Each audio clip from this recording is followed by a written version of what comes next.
I know, you've probably seen 10 Kaido videos come across your feed in the past 24 to 48 hours. And 10 is lowballing, just because of what's transpired from One Piece chapter 977. The big topic is Kaido's son. And I'm sure people have mentioned the same things. I'm sure I'm guilty of that, where I'm telling you things that you've heard from other people. But that's just how things are in One Piece. If it's a big topic, everyone's going to talk about it. But in the midst of talking about Kaido's son and everybody brainstorming and throwing theories around, I started thinking about Kaido. And while I think he's an interesting character, I think there may be a lot more depth to him if some of these theories are true. But then I have to acknowledge that there's depth to Kaido even without these theories. Even based on where we are right now, Oda has crafted a character that could go in numerous ways. One thing about Kaido, everybody remembers his introduction and what we initially thought about him. Some people even tried to put a spin on it because it said Kaido had tasted defeat 7 times as a pirate. He had been caught by the Marines, he had been tortured, and in the midst of that, he couldn't die. So he decided to jump from Sky Island to try to commit suicide. So immediately, everyone started to speculate that Kaido was somebody that was so strong and so tired of living, he wanted to die. But because he was strong, he couldn't kill himself. By the end of the chapter, you find out he really adored Whitebeard because of how he died. I mean, he could have before then, but he felt like Whitebeard went out the right way. He went out in war, and he wanted his great war. He wanted a great battle, and he was using Doflamingo and the smiles and that entire operation to create this war, to create this environment in which he can go out that way. So that created a narrative around Kaido. He was strong, but he wanted to die on his own terms. We then go to chapter 824. Kaido finds out that Doflamingo had been defeated. And at this point, he's drinking. So this person that's suicidal, a drunk, is kind of crafting a certain archetype of character. It's like the drunk father that's not satisfied with life. And in that chapter, 824, we saw a wide range of emotions. Because at first he was sad, then some regret about his dream, and then it turned to anger. It showed us that Kaido, in the midst of him being a beast, has very human emotions. But then it made people a bit worried because what did Kaido being a drunk have to do with the story? How would it impact him versus Luffy or just him going down in general? We then get the flashback of Kaido. And then Kaido, for the most part, knowing his history, we tried to piece things together. Being a part of rocks. For people always talking about Kaido and his age, we don't know Kaido's exact age. He could be Big Mom's age. But Oda said that Kaido is in Shanks' generation. So people automatically assume, well, if he's in Shanks' generation, then he must be Shanks' age. Well, he could be Big Mom's age and be a part of Shanks' generation. Like Blackbeard is part of Luffy's generation, but he's Shanks' age. But one thing you have to acknowledge is that the persona of Kaido was interesting. We still don't know exactly why he wanted to take over Wano, other than the factory thing. But he has some interest in the Kozuki clan. He told Oden when he dies is the end of the Kozuki. He told Momonosuke when he dies is the end of the Kozuki. So I'm interested in what's going to go on there. There is something that Kinemon said as well back when they were in Zou, that Kaido killed Oden because he was interested in what Oden knew about the end of the world, or the treasure that is the One Piece. We didn't see any conversation between those two, but the conversation they did have,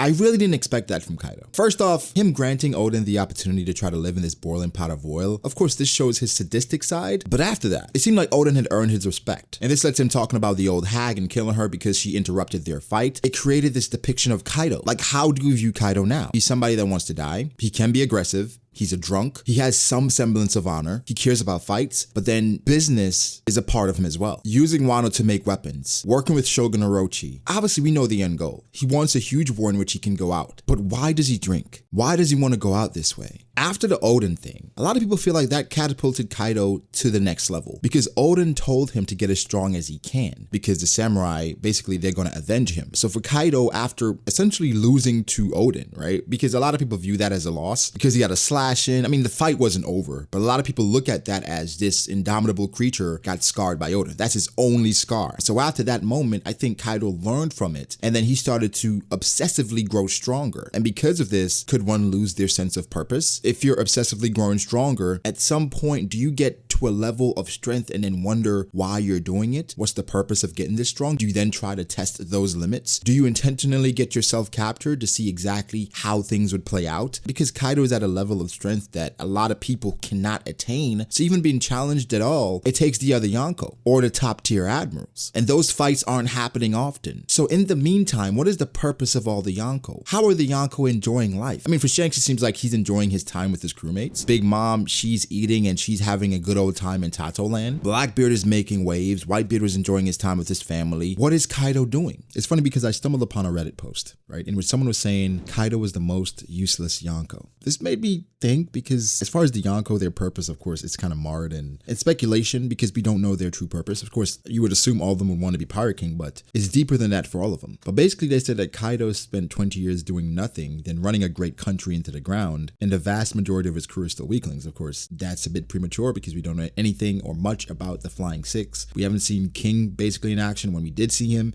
he toppled over Big Mom's ship. Queen was strong enough to basically go against the Yonko, and even though he got defeated, he didn't die and even knocked her out after the fact. A lot of nuances there, but you get the point. Jack has some feats, but for the most part, a lot of Jack's things are, he has balls of steel, but he got decimated by Zunisha, which a lot of people would. He went against Suru, Fujitora, and Sengoku. So for him, it's kind of weird. He got slashed by Ashura Doji, who we assume is the strongest samurai in Wano right now. But the conclusion was that Kaido, he spent all his time on weak-ass gifters and substandard samurai, since most of the strongest ones don't follow him. He can't even kill himself. His country sucks, and only his commanders are relevant. I guess for Big Mom, she built an empire in Tatsu Land. For Whitebeard, he consolidated his power and expanded his family. Blackbeard, he seized Whitebeard's territories, and we don't have to go through what Blackbeard did. He did a lot. And for Shanks, he's become the most influential Yonko. So perspectives like this, while it could be viewed as toxic, you appreciate it because it tells you a story as far as like how people are viewing someone like Kaido. The main thing here, it seems like, based off of this post, what is his purpose? If it's to build the strongest crew, in 20 years, it didn't seem like much occurred to get there. But I think there's a caveat. Kaido wanted to build the strongest crew,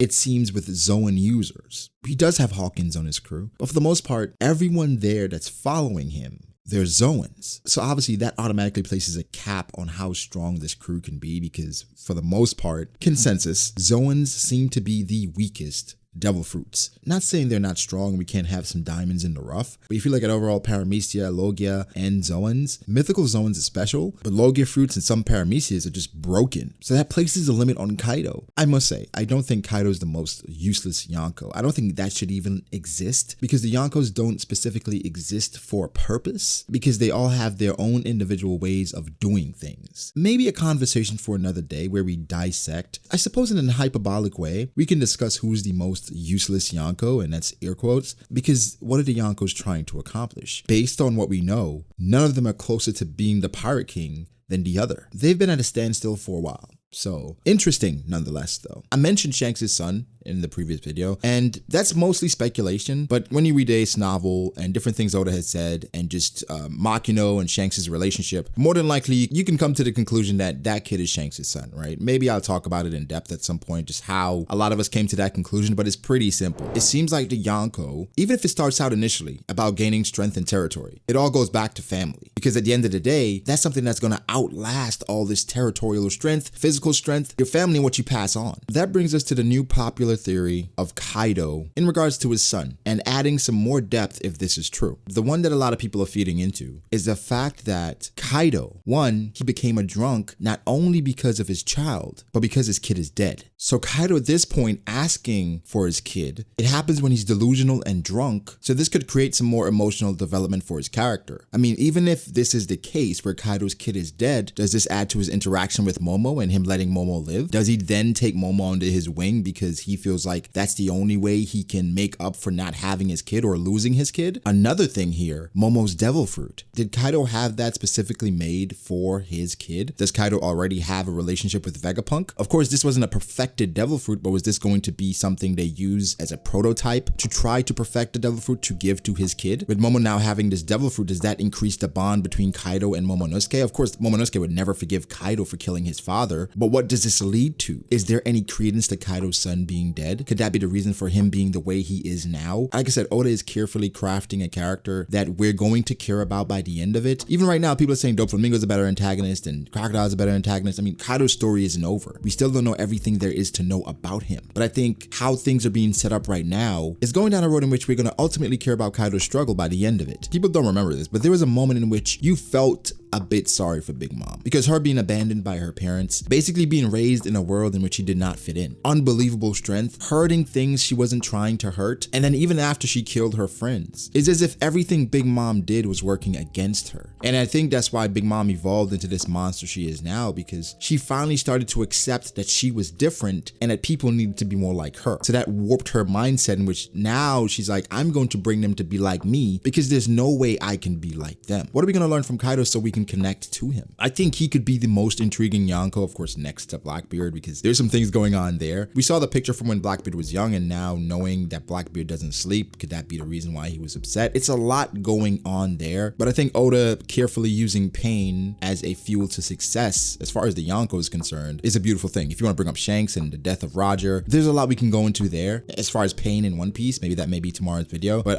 give me your thoughts, guys. What do you expect from Kaido? Do you think there's any credence to Kaido's son being dead and that being the reason why he is the way he is now? Or you think he's just a bad drunk that doesn't know what he's doing and that he's going to get defeated by Luffy, Kid, and Law? But give me your thoughts. Make sure to like the video and subscribe to the channel for more content like this. Follow me on Twitter at BragaDAce. Follow me on Instagram at Bragady.ace. Thank you to my patrons. I appreciate you guys so much. Like and subscribe. I'll catch you guys in the next one. Peace.